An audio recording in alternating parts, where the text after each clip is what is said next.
आजपर्यंत किती मुलांना प्लेस करून दिले आणि प्रायव्हेट लिमिटेड कंपनीला 7 वर्ष झाले. तशी जर्नी मोठी आहे जर्नी आणि मोठी आहे. टोटल प्लेसमेंटचा फिगर हा खूप मोठा आहे. जवळपास 15-20 हजार कॅन्डिडेट्स असतात. आणि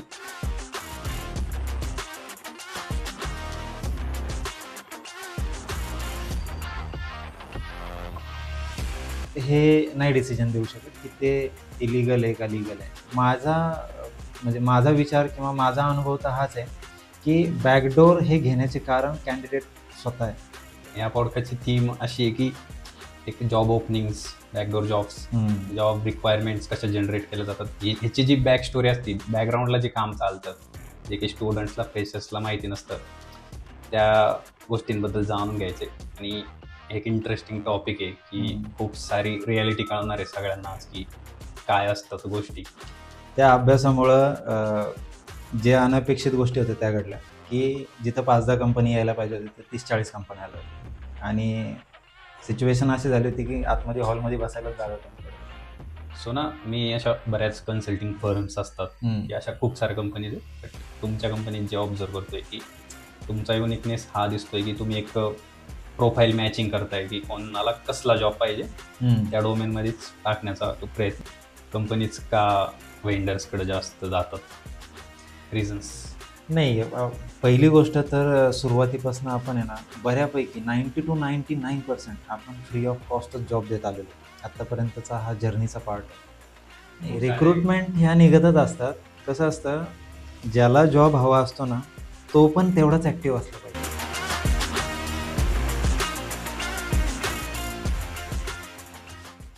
Deepak Sharma, founder and director at Mechatrix HR solutions private limited, यांच्यासोबत आपण एक आज स्पेशल पॉडकास्ट केला आहे ज्यामध्ये की आपण IT रिक्रुटमेंट अँड स्टाफिंगबद्दल बोललोय. IT कन्सल्टिंग फर्म्स ज्या की कॅन्डिडेट्सला जॉब मिळवण्यासाठी हेल्प करून देतात, त्याबद्दल खूप साऱ्या गोष्टींचं नॉलेज घेतलंय. एक स्टुडंट जेव्हा ऑन कॅम्पस प्लेसमेंटसाठी बसतो, फ्रेशर ऑफ कॅम्पस ट्राय करत असतो, तर ज्या जॉब रिक्वायरमेंट्स असतात, जी ओपनिंग्ज येतात, ज्यांची रिक्रुटमेंट केली जाते, त्या पडद्यामागची काय स्टोरी असते, रिक्रुटमेंट कशा जनरेट केल्या जातात, कशी HRs कॉन्टॅक्ट करतात, फुलफिल केली जाते पोझिशन, त्याबद्दल खूप काही सिक्रेट्स तुम्हाला जाणून घ्यायला भेटतील. ऑफर रिवोक का केल्या जातात, ऑन बोर्डिंग डिलेज, खूप साऱ्या MNCs मध्ये हाय नंबर ऑफ पीपलची जेव्हा हायरिंग केली जाते तेव्हा वेंडर्सला कसे रिच आउट केले जाते, ऑन कॅम्पस येण्यापेक्षा वेंडर्सकडे जाणं कंपनीज का प्रेफर करतात, ह्या खूप साऱ्या गोष्टींबद्दल आज सर्वांना जाणून घ्यायला भेटेल. सो दीपक शर्मा यांचा स्वतःचा 10+ इयर्स ऑफ एक्सपिरियन्स आहे या फील्डमध्ये. स्वतःची कंपनी चालवत आहेत. त्यांच्या स्वतःच्या टीमसोबत ते मुलांना जॉब मिळवून द्यायला हेल्प करतात. सो कोणाला त्यांना रिच आउट करायचं असेल, डेफिनेटली त्यांच्या कंपनीची लिंक डिस्क्रिप्शनमध्ये भेटून जाईल, तुम्ही त्यांना रिच आउट करू शकता. So it's Deepak Sharma on beyond the code. Enjoy today's episode.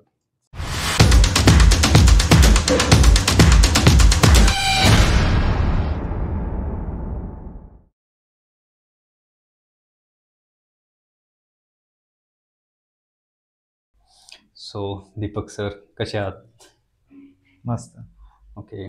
So आजपर्यंत जेवढे पॉडकास्ट केले त्यामध्ये हा सर्वात जास्त एक्सपिरियन्स प्रोफेशनल सोबत पॉडकास्ट आहे. थँक्यू.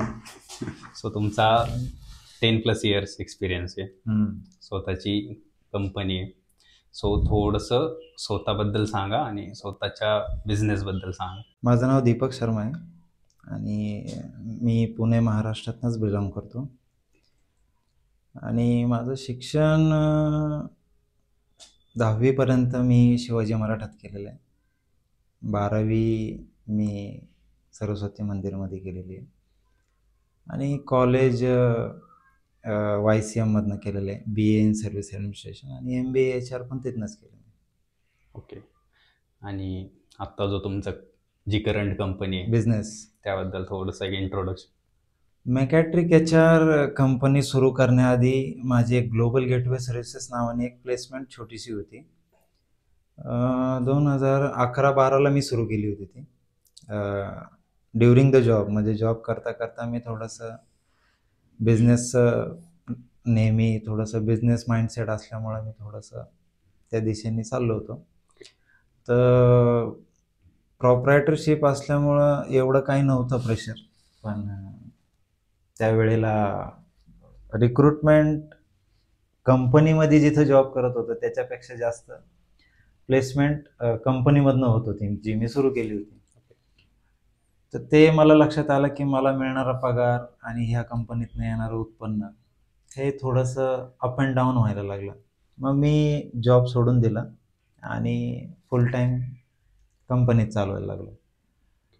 आणि कंपनी चालवत असताना माझे काही मित्र आहेत, त्यांनी मला सल्ला दिला की दीपक, अरे बऱ्याच वर्षापासून तू प्रॉपरेटरशिप चालवतोय, कंपनीचं नाव ग्लोबल गेटवे सर्व्हिसेस चांगलं चर्चेत आहे, मग तू त्याच कंपनीचा लोगो ट्रेडमार्क करून घे, प्रायव्हेट लिमिटेड कर, किंवा आहे ना एक स्टँडर्ड प्लॅटफॉर्म. की मोठमोठ्या कंपन्या पण शक्यतो छोट्या मोठ्या प्लेसमेंटला काम देत नाही.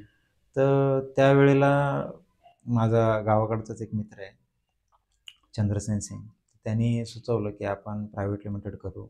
त्याला काही खर्च होता, आम्ही दोघांनी मिळून तो खर्च बेअर केला आणि कमीत कमी प्रायव्हेट लिमिटेडला 2 लोक आणि जास्तीत जास्त 7-1 लोक लागतात. तर त्यावेळेला मग आम्ही दोघांनीच सुरूच केलं आणि कंपनीचा आधीचा जो ओळखीचा मार्क होता त्याला आम्ही ट्रेडमार्क केलं आणि एक युनिक नाव पाहिजे होतं, तेही मित्रांनी सुचवलं. मग त्याला आम्ही लिस्टेड करून तशी कंपनी फॉर्म केली. 14 जून 2018ला आम्ही प्रायव्हेट लिमिटेड कंपनी फॉर्म केली. त्याच्या आधीची जर्नी खूप छान होती आणि जसं आता प्रायव्हेट लिमिटेड कंपनी सुरू झाली तेव्हापासून तर कामाचं अनपेक्षित गोष्टी वाढत गेल्या. की मुलांना कळलं की प्रायव्हेट लिमिटेड झाली आहे आणि वेबसाईट बनवली आहे, ॲप्लिकेशन पण आहे. आणि आत्ताच रिसेंटली एक 8-10 महिन्यापूर्वी आम्ही स्वतःचं एक HRMS पोर्टल पण चालू केलं की ज्याच्यामध्ये HR मध्ये ज्या काही जास्त हेक्टिक लागणाऱ्या गोष्टी, अटेंडन्स असेल, रिक्रुटमेंट असेल किंवा salary disbursement, offer letter, experience letter, relieving letter, म्हणजे जे काही लेटर रिलेटेड ते ऑटोमेशनमध्ये आपण मेकॅट्रिक HR मधनं सुरू केलं. ओके. सो जेव्हा पॉडकास्टिंगची सुरुवात केली होती तेव्हा एक कायम डोक्यात राहिलं होतं की एक HR डोमेनमध्ये पॉडकास्ट जाईल अशी व्यक्ती आणायची आहे. तर ह्या पॉडकास्टमध्ये ना प्रत्येक पॉडकास्टची एक थीम असते. तर ह्या पॉडकास्टची थीम अशी आहे की एक job openings, backdoor jobs, job requirements कशा जनरेट केल्या जातात, ह्याची जी बॅक स्टोरी असते, बॅकग्राऊंडला जे काम चालतं, जे काही स्टुडंट्सला, फ्रेशर्सला माहिती नसतं, त्या गोष्टींबद्दल जाणून घ्यायचे. आणि एक इंटरेस्टिंग टॉपिक आहे की खूप सारी रियालिटी कळणार आहे सगळ्यांना आज की काय असतात गोष्टी, कशा वर्कआउट होतात. सो तुमचा खूप मोठा अनुभव आहे ह्या गोष्टींमध्ये. सो आय गेस स्टार्ट करण्याआधी एक तुमचं थोडंसं बॅकग्राऊंड जाणून घेऊ की लाईक तुमची जी पूर्ण एज्युकेशनल जर्नी होती ती कशी राहिली, फॅमिली बॅकग्राऊंड अँड ऑल. नाही, मी ज्या वेळेला 12वी पास केली होती ना त्यावेळेला मलाच एक जॉबची गरज होती. त्यावेळेला मी स्वारगेट लोकेशनला एक प्लेसमेंट होती, त्या प्लेसमेंटमधनं जॉब घेतला होता आणि त्या जॉबमध्ये मला सगळं कळून गेलं की प्लेसमेंटवाले काम कसं करतात, ओके, प्लेसमेंटवाल्यांकडं मुलं कशी येतात. ठीक आहे, तो पैसे घेऊन काम करतो किंवा तो त्याचा व्यावसायिक भाग आहे, पण जॉब प्लेसमेंट ही घ्यावीच लागते. ठीक आहे, फॉर एक्झाम्पल आता मी 12वी पास झालं म्हणजे माझं वय किती असेल, 20-21 जे काय असेल. तर त्या दरम्यान त्या मुलांचं किंवा त्या एज ग्रुपचं आहे ना एक माइंडसेट असतो की त्यांना जॉबसाठी कोणीतरी मदत करायला पाहिजे, बरोबर. तर मी मदत घेतली आहे म्हणल्यावरती स्वाभाविक आहे की प्रत्येकजण त्या वयातनं पुढे येत असतो.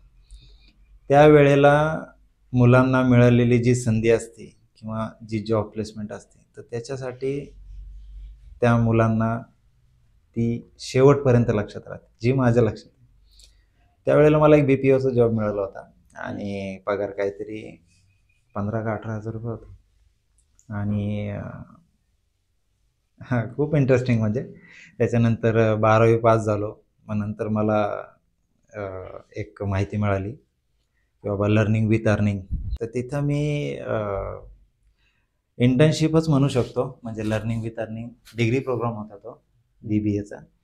आणि दुसऱ्या वर्षामध्येच मला आहे ना, म्हणजे सर्व्हिस कशी असते किंवा सर्व्हिस इंडस्ट्रीमध्ये कसं काम केलं जातं, तर त्याच्यामध्ये फ्रंट डेस्क मॅनेजमेंट येतं, तुमचं गेस्ट अरेंजमेंट येतं किंवा गेस्टची जे काही व्यवस्था असते. फॉर एक्झाम्पल आता एखादा कॉन्फरन्स रूम आहे, तर तिथं एखादी मीटिंग अरेंज करायची, तो हॉल बुक करणे, त्यांच्या येण्याची आल्यानंतर त्यांचं काय गेस्ट असतील तर त्यांचं वेलकम असेल किंवा म्हणजे ही सर्व्हिस, त्यांचं जेवणाची अरेंजमेंट असेल किंवा त्यांचं गॅदरिंग जे काय असेल ती एक सर्व्हिस येते.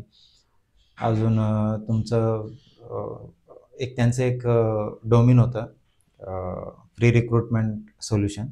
तर त्याच्यामध्ये त्यांनी कंपन्यांना फ्री रिक्रुटमेंट सोल्युशन द्यायचं. तर ह्या सर्व्हिसेसमध्ये HR एक पार्ट होता.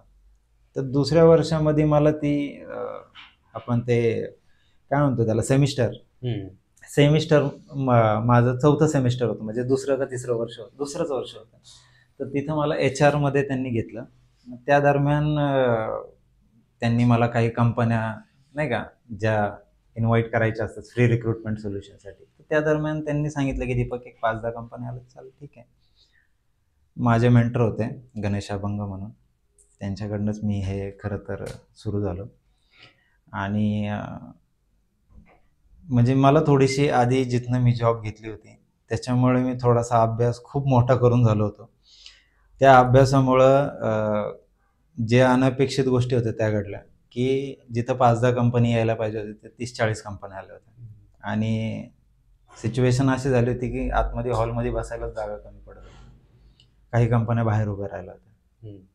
आणि त्यावेळेला माझे जे सिनियर होते, गणेश अभंग नाव आहे त्यांचं, तर त्यांनी सांगितलं की दीपक आपण चर्चा करू याच्यावरती. म्हटलं ठीक आहे. मग 1-2 दिवसांनी त्याला मला सांगितलं की संडेच्या दिवशी तू ये, मला भेट, आपण बोलूया. मग तिथे गेल्यानंतर मग त्यांनी सांगितलं की तुझं 1च वर्ष राहिलं आहे, BBA तुझं झालं की तू पास आउट कर. मी त्यांच्यापुढं माझी एक रिक्वेस्ट ठेवली होती की सर मला HR मध्ये करिअर करायचं. खरं तर त्यांनी मला त्याच्यासाठीच बोलवलं होतं की तू HR मध्येच करिअर कर म्हणून. तर मी त्यांना फक्त एकच माझी डिमांड ठेवली की म्हणलं सॅलरी किंवा माझ्या कामाबद्दल मी ओळखून गेलो म्हणलं की आत्ता जे काही गोष्टी घडल्या एक 10-15 दिवसापूर्वी जे तुम्ही म्हणताय, मी चांगलं काम करू शकतो. आणि त्या दरम्यान सरांनी मला सांगितलं की असं असं आपण करणार आहे, एवढी एवढी तुला सॅलरी मिळेल. मी फक्त एकच डिमांड ठेवली की सर मला MBA HR एक्सटर्नल करावं लागणार आहे, त्याच्यासाठी फक्त मला तुम्ही मदत करा. ते म्हणले हे मीच तुला सांगणार आहे, तुझ्या MBAचा खर्च पण मीच करणार आहे आणि तू ते करायचं. मग त्यांच्याकडनंच त्या सगळ्या गोष्टी पुढे गेल्या. ओके. मग तिथून पुढं जे मी तुला सांगितलं निखिल, स्वप्नील, तर एक जॉब रोल तिथनं मी बाहेर पडल्यानंतर मला बाहेरही इंडस्ट्री बघायचीच होती, कारण की ते त्यांनी गणेश सरांनी जे सुरू केलं होतं ते NHDC आणि PMKVYचे फ्री कोर्सेस होते, फ्री कोर्सेस आणि फ्री प्लेसमेंट. आणि मला अजूनही इंडस्ट्रीमध्ये अनुभव घ्यायचा होता. तर मी गणेश सरांना सांगितलं की सर असं असं आहे, मला एक ऑफर आहे आणि मला थोडंसं माझं एक्सपिरियन्स एक्सप्लोअर करण्यासाठी म्हणलं मला इंडस्ट्रीमध्ये जावं लागेल. तर ते म्हणले दीपक काही अडचण नाही, तुला जे योग्य वाटेल तू ते कर, तुला काही मदत लागली तर मला नक्की सांग. अजूनही ते माझी मदत करतात. जर काही मला अडचण आली किंवा अशी काही गोष्ट जी मला अडचण उभी करते, गणेश सर मला मदत करतात. तर माझा पहिला जॉब इनोसोर्स म्हणून एक कंपनी आहे, it's a staffing recruitment company, जे मी आत्ता करतो आहे. तर त्या कंपनीमध्ये मला पहिला जॉब मिळाला. तिथं मला काहीतरी एक लक्षात नाही आता, एक सॅलरी 25-30 हजार रुपये सॅलरी होती. आणि तिथं मला रिक्रुटमेंट कळाली की काय प्रेशर असतो, क्लायंटच्या रिक्वायरमेंट काय असतात, मुलं कशी येतात, मुलांच्या अपेक्षा काय असतात किंवा मुलांच्या गरजेनुसार मुलं कसे जॉब स्विच करतात किंवा कशा इंडस्ट्रीमध्ये बिलॉंग करतात, ह्या गोष्टी मला शिकायला मिळाल्या. आणि त्यावेळेला माझा पहिला जॉब होता तो, म्हणजे दुसरा म्हणायला लागेल. म्हणजे गणेश सर म्हणजे एक फॅमिली मेंबर सारखाच विषय होता. त्यामुळे मी कधी त्या गोष्टी कधी बी फील पण केलं नाही आणि कधी त्यांच्याशी डील पण केलं नाही. तर तो माझा पहिला जॉब होता. त्यावेळेला मी तिथं एक वर्षभर थांबलो असेल इनोसोर्समध्ये, स्वप्नील. आणि ते करत असतानाच मी माझी कंपनी सुरू केली, जिचं नाव ग्लोबल गेटवे सर्व्हिसेस, आणि एक छानसा लोगो मी बनवला होता. तर ते ज्या वेळेला मला काही टार्गेट असायचं की बाबा तुला एवढे ऑफर काढायचे आहेत किंवा एवढ्या लोकांना प्लेसमेंट द्यायची, मग क्लायंट कुठलाही असू शकतो. मग तो आपलं PVR सिनेमा असेल, आयनॉक्स मल्टिप्लेक्स असेल, किंवा असतात बरेच क्लायंट्स असतात, नाव नाही लक्षात. ज्या काही क्लायंट्स असतील त्यांना तो प्लेसमेंट एवढ्या मुलांची द्यायची टार्गेट. आता ती मुलं तिथं द्यायचं टार्गेट मला 20 असायचं, आणि 1 वर्ष पूर्ण होता होता मला लक्षात आलं की मी माझ्या कंपनीकडनंही काही मुलं, म्हणजे मी काही कंपन्यांना मॅनपॉवर देत होतो. तर त्या प्लेसमेंट देण्याचा काउंट वाढला, म्हणजे मला सॅलरीच्या अगेन्स्ट माझा जो इन्कम होता तो जास्त वाटायला लागला. मग मी फुल टाईम ते काम करण्याचं ठरवलं. फुल टाईममध्ये खूप चांगलं काम केलं मी, आणि ज्या काही लिगल गोष्टी लागतात त्या सगळ्या गोष्टी केल्या. म्हणजे शॉप ॲक्ट लायसन असेल, करंट अकाउंट असेल, त्या सगळ्या गोष्टी पूर्ण ठेवून कंपन्यांनी, बँकांनी पण आपल्याला सांगितलं, म्हणजे की सर तुम्हाला एक्सपान्शनसाठी काही कर्ज लागलं तर सांगा. म्हणजे ते मी एकदा सहज विचारपूस केली होती की बाबा मला एक्सपान्शनसाठी जर काही लागलं तर, म्हणजे वेबसाईट, ॲप्लिकेशन, किंवा काही ऑफिस इन्फ्रास्ट्रक्चरसाठी, किंवा मला टीम बिल्ड करायची आहे तर तशासाठी. ओके. तर बँकांनीही ग्रीन सिग्नल दिला होता, तेव्हा तुम्ही करू शकता. ती झाली त्यावेळेला. पण ते ग्लोबल गेटवे सर्व्हिसेस एक प्रॉपरायटरशिप छोटी प्लेसमेंट कन्सल्टन्सी होती की ज्याच्यामध्ये आपण मुलांना ब्रीफिंग, इन शॉर्ट ब्रीफिंग द्यायचो. बाबा इंटरव्ह्यू कसा द्यायचा असतो, इंटरव्ह्यूमध्ये काय बेसिक गोष्टी विचारल्या जातात, तू ज्या इंटरव्ह्यूला चाललंय त्यांचं प्रोडक्ट काय, की ते तुला काय विचारू शकतात, काय पॉसिबिलिटी, या सगळ्या गोष्टी आपण जवळपास वर्षभर, म्हणजे बऱ्याच वेळेपासून केल्या त्या. आणि त्याच्यामध्ये मग 1-2 वर्ष झाल्यानंतर माझा एक मित्र आहे चंद्रसेन सिंग, त्याची भेट झाली. इन शॉर्ट की मी एक स्विच करायचं चाललं होतं माझं, म्हणजे मी नवीन सर्च करत होतो. म्हटलं बघूया आपल्याला दुसरा जॉब मिळतोय का, म्हणजे मीच सर्च करत होतो. तर मला एक असिस्टंट मॅनेजरची जागा मिळाली, आणि तिथं माझी भेट झाली त्याच्यासोबत, चंद्रसेन सिंग. कोइन्सिडेंटली भेट झाली, कारण की तो पण आमच्याच गावाकडचा होता. मग त्यांनी ती संकल्पना सुचवली की तुझ्याच कंपनीचा जो लोगो आहे तो आपण ट्रेडमार्क करू, कंपनी प्रायव्हेट लिमिटेड करू, आणि आपण 2 जण त्याच्यामध्ये राहू. म्हटलं ठीक आहे, नो प्रॉब्लेम. मग आम्ही 14 जून 2018 या दिवशी आमची company as a private limited list झाली विथ ट्रेडमार्क आणि वेबसाईट, ॲप्लिकेशन, HRMS. हे आता खूप चांगलं चालू आहे. ओके. सो मॅकॅट्रिक्स बद्दल बोलण्याआधी ना एक इंटरेस्टिंग क्वेश्चन आहे की तुमच्या करिअरच्या अर्ली स्टेजमध्ये तुम्ही मोर दॅन एक्सपेक्टेड डिलिव्हर करत होते. लाईक कंपनीज कमी आणायच्या होत्या, तुम्ही जास्त आणून दाखवल्या. मॅन पॉवर जेवढा लागत होता त्यापेक्षा जास्त सप्लाय होता. मग त्यावेळेस ना तुमच्यासोबत पण एक कॉम्पिटिटिव्हनेस असते की आपल्या रोल मध्ये अजून पण माणसं असतात. येस, ऑब्विसली कॉम्पिटिशन असतात. मी एकटा थोडी काम करत असतो. मग अशा लाईक तुम्ही का स्टँड आउट करत होते, अशा काय स्किल्स होते तुमच्या? नाही, स्किल्स नाही म्हणता येणार त्याला. माझा पहिल्यापासून आहे ना फ्रेंडली नेचर आहे. मी कधी कॉम्पिट करत नाही. माझ्या शेजारी बसणारा माझा कलिग आहे ना, मी त्याला कधी कॉम्पिट करत नाही. तो माझा मित्र आहे, तो मला काय जागा देतो तो त्याचा प्रश्न आहे. पण अशा गोष्टी घडल्या की एक इन्सिडेंट आहे, SBI कार्ड म्हणून एक कंपनी आहे, तिथले एक मॅनेजर आहेत बऱ्हाणपूरकर सर, ते पण ब्राह्मणच आहेत, आणि इथंच पुणे स्टेशनलाच त्यांनी एक चॅलेंज दिलं होतं माझ्यासोबत. माझा एक मित्र आहे योगेश हंबीर नाव आहे त्याचं. तर सीन असा झाला होता, म्हणजे आता तू जो प्रश्न विचारला नाही स्वप्नील सॉरी, तर त्यावेळेला आम्हाला चॅलेंज, आमचा रिव्ह्यू असतो, म्हणजे प्रत्येक कामाचा रिव्ह्यू असतो. तर मला तिथले HR जे आमचे बॉस होते, ब्रांच मॅनेजर, त्यांनी सांगितलं, दीपक यार आपल्याला एक चॅलेंज घ्यायचं किंवा एक टार्गेट पूर्ण करायचं. म्हणजे ठीक आहे, ओके, काय प्रॉब्लेम नाही. म्हणे SBI कार्डची रिक्वायरमेंट आहे, ब्रँच रिलेशनशिप एक्झिक्युटिव्ह म्हणून. तर आपल्याला तिथं मॅक्सिमम पोझिशन क्लोज करायचे. तर योगेश आणि आम्ही सेम क्लायंटवरती होतो. आता जे तू म्हणतोय ना की कॉम्पिट किंवा कॉम्पिटिशन असं, तर सीन असं झाला की योगेश करता करता सगळ्यांचा मंथ एंड झाला आणि कोणाचे किती ऑफर झालेत हे आम्ही बघत होतो. तर असं झालं की काही ऑफर्स माझ्या त्याच्या नावावरती गेल्या होत्या कॅन्डिडेट्सच्या, आणि त्याच्या ऑफर होत्याच. आणि त्यावेळेला जवळपास टार्गेट होतं काहीतरी 20 ते 30 ऑफर्स, आणि सेम योगेशला पण तेच होतं. आणि एक 45-46 दिवस झाले असते की आम्ही असंच चेक केलं की बाबा टोटल ऑफर किती झाल्यात कोणाचे, है ना. तर माझ्या काहीतरी 178 ऑफर झाल्या होत्या 45-46 दिवसात, आणि योगेशच्या काहीतरी 35 का 40 ऑफर झाल्या होत्या, आणि त्याच्यात माझ्याही ऑफर मिक्स झाल्या होत्या त्या दिवसांमध्ये. आणि योगेश आणि ते रिव्ह्यूला गेलं सगळं. तर आमचे मॅनेजर म्हणले की असं कसं काय शक्य आहे. म्हणलं मला काय माहिती, मी माझं काम करतो. मुलं येतात, आता मी ऑलरेडी एक्सपिरियन्स आहे, योगेशही एक्सपिरियन्स आहे. योगेशच्या एवढ्या ऑफर झाल्यात, माझ्या कशा काय एवढ्या 170-80. म्हणलं झाल्यात, तुम्ही विचारा, मुलं आहेत, ऑन रोल आहेत, काम करतायत. नाही म्हणे ह्या खूप जास्त आहेत.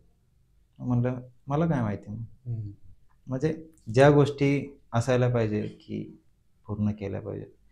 तर ते SBI कार्डचे जे मॅनेजर आहेत शशांक सर, त्यांची मी भेट घेतली. त्यांनी मला स्वतःहून बोलून घेतलं, कोण आहे दीपक शर्मा, बुलाओ उनको. त्यांना भेटून आलो. म्हणे कैसे इतने स्पीडली काम करता. मला करता हूँ, कर सकता हूँ तो करता हूँ. हां, मग त्यावेळेला त्यांनी ते ॲप्रिसिएशनचं एक सेशन ठेवलं होतं. बाबा कंपनीकडनंही मला ॲप्रिसिएशन मिळालं होतं. आणि त्या दरम्यानच नाही, त्याच्या आधी एक इन्सिडेंट असा घडला होता की ॲप्रिसिएशनचा, की एक वडगाव मावळचे लोकल MLA, तर त्यांचा एक जॉब फेअर होता. तर त्यांनी जॉब फेअरमध्ये BE वालेच कॅन्डिडेट्स होते जास्त, आणि एक जिओ म्हणून कंपनीचा माझ्याकडे क्लायंट होता. तर त्यांना रिसेंटली ते लॉन्च झालं होतं, त्यांना सिम कार्ड सेल्स आणि आहे ना त्यांचं स्टोअर मॅनेजर, ते गॅलरीमध्ये जे कोणी काम करतात, अशा प्रोफाईल्स मला भेटल्या होत्या. आणि मी त्या अपॉइंटमेंटला किंवा त्या जॉब फेअरला एक्सेप्ट केलं होतं की मी जाणार आहे म्हणून. तर तिथं जवळपास भरपूर मुलं आली होती, पण शक्यतो BEचे असल्यामुळं मला तिथं थोडंसं चॅलेंज वाटत होतं की मी कसं काय करू शकतो. तर मी थोडंसं डोकं चालवलं की बाबा ठीक आहे, कॅन्डिडेटला जॉब पाहिजे ही गोष्ट तर खरी आहे, आपण जॉब द्यायला चाललो ही गोष्ट खरी आहे. आता मला जी मुलं पाहिजेत ती 12+ किंवा BCom BA वाली किंवा अंडर ग्रॅज्युएट, अशा प्रोफाईल्स मला ॲक्सेप्टेबल होत्या. तर तिथं BE मेकॅनिकल, BE कम्प्युटर, सगळे BEच्याच प्रोफाईल्स होते. तर मी सगळ्यांना ब्रीफ केलं किंवा सांगितलं की बाबा माझ्याकडे अशी अशी प्रोफाईल आहे, आणि सॅलरी जशी त्यांना अपेक्षित होती, कारण की त्या BE वाल्या कॅन्डिडेट्सला मी बघितलं, जशी अपेक्षित सॅलरी आहे, जेवढा खर्च त्यांनी त्यांच्या शिक्षणाला केला, त्याच्या अपेक्षित त्यांना तो पगार मिळत नव्हता, आणि माझ्याकडे जो पगार होता तो त्यांना मॅच करत नव्हता. आता मी त्यांना 2-3 जणांना समजवलं की बाबा असं असं आहे आणि असं प्रोफाईल आहे, जर तुम्हाला योग्य वाटत असेल तर तुम्ही कंटिन्यू करा. 6 महिन्यापर्यंत तर एखाद्याचा एक्सपिरियन्स काउंट केला जातो मिनिमम, बरोबर. तर मी म्हटलं तुम्ही 1-2 महिने बघा, तुम्हाला योग्य वाटत असेल किंवा तुम्हाला त्याच्यात काही करिअर दिसत असेल तर तुम्ही कंटिन्यू करा. तर त्यावेळेला त्या जॉब फेअरमध्ये, खूप जुनी गोष्ट आहे, त्या जॉब फेअरमध्ये मी 700 ते 800 मुलांचे ऑफर काढले होते तिथनंच, आणि त्या मुलांनी खूप चांगलं करिअर पण केलं आहे. आता रिलायन्स जिओच्या ऑन रोलला आहेत, आणि बरीच जणं आता संपर्कात पण आहेत, कॉन्टॅक्ट पण करतात. म्हणजे अशाही घटना घडलेल्या आहेत की एखादा IT झालेला आहे आणि त्याला असा जॉब मिळाला आहे की जो त्याच्या प्रोफेशनला किंवा त्याच्या शिक्षणाला मॅच करत नाही, आणि तो आता त्याला मिळणाऱ्या करिअरला पॅकेज ज्या वेळेला त्याच्यापेक्षा चांगला पॅकेज त्याला इथं मिळतं. आय गेस हे एक लाईव्ह एक्झाम्पल आहे की स्वतःचं काम पॅशनेटली केल्यानंतर हां. असा आउटकम भेटतो. हो. ओके, सो ना आता मेकॅट्रिक वरती बोलूयात. एक ओव्हरव्ह्यू द्यायचा असेल की लाईक ऑडियन्सला की कंपनीज आणि स्टुडंट फ्रेशर्स ज्यांना जॉब हवा आहे त्या दोघांच्या मध्ये तुम्ही आहात as a company. Mechatrix talent provide केलं जाते. तो मेकॅट्रिककडून काय सोल्युशन्स प्रोव्हाइड केले जातात कॅन्डिडेटसाठी किंवा तुमच्या अदर ज्या सर्व्हिसेस आहेत त्या एक ब्रीफली एक्सप्लेन करा की ऑडियन्सला कळून जाईल की ॲक्च्युली तुम्ही काय काम करताय आणि ते त्यांच्यासाठी कसं फायद्याचं आहे. पहिली गोष्ट तर ज्या कॅन्डिडेटला जॉब पाहिजे असतो ना तो पहिले कुणाला तरी शोधत असतो किंवा तो एक अशी जाहिरात शोधत असतो की जी त्याला जी पाहिजे ती जाहिरात शोधतो तो. म्हणजे एक एक्झाम्पल देतो. मी B.Com झालेला ग्रॅज्युएट आहे, 2024चा पासआउट आहे आणि मला कुठंतरी बँकिंगचा जॉब पाहिजे. म्हणजे बँकेशी रिलेटेड असो किंवा तो CA रिलेटेड असो जो अकाउंटिंगचं काम करतो. तर तो असं एक काम बघतो हे त्याच्या डोक्यात असतं. दुसरी गोष्ट त्याला पगारची अपेक्षा नसते. एखादा असतो की त्याला पगाराची अपेक्षा असते की बाबा मला 15-20 हजार रुपये पगार भेटला पाहिजे. या 2-3च गोष्टी मॅटर करतात. त्याला ती गोष्ट ज्या वेळेला समोर येते ना स्वतःहून त्यावेळेला तो समोरच्या गोष्टीला अप्रोच होतो किंवा कनेक्ट होतो. पण मेकॅट्रिक HR असं नाही आहे. मेकॅट्रिक HR हा एक असा प्लॅटफॉर्म आहे की जिथं कॅन्डिडेट कुठलाही असू दे, मग तो 10वी पास असू दे, 4थी पास असू नाही तर ग्रॅज्युएट किंवा मास्टर असू दे किंवा त्याच्या पुढचंही शिक्षण असेल तरी त्या मुलाला मेकॅट्रिक HRशी कॉन्टॅक्ट केल्यानंतर त्याला जो जॉब पाहिजे त्याला जसा जॉब पाहिजे ह्या गोष्टी त्याला गाईड केल्या जातात. त्याच्यानंतर त्याला जॉब ॲप्लिकेशन्स आहेत प्ले स्टोअरला आपल्या, तर त्या जॉब ॲप्लिकेशनला जाऊन त्याला जो जॉब पाहिजे तो ते बघू शकतो. सेम ॲप्लिकेशन सारखीच आपली वेबसाईट पण आहे mecatric.com. तर त्या वेबसाईटला जाऊनही तो त्याची प्रोफाईल रजिस्टर करू शकतो.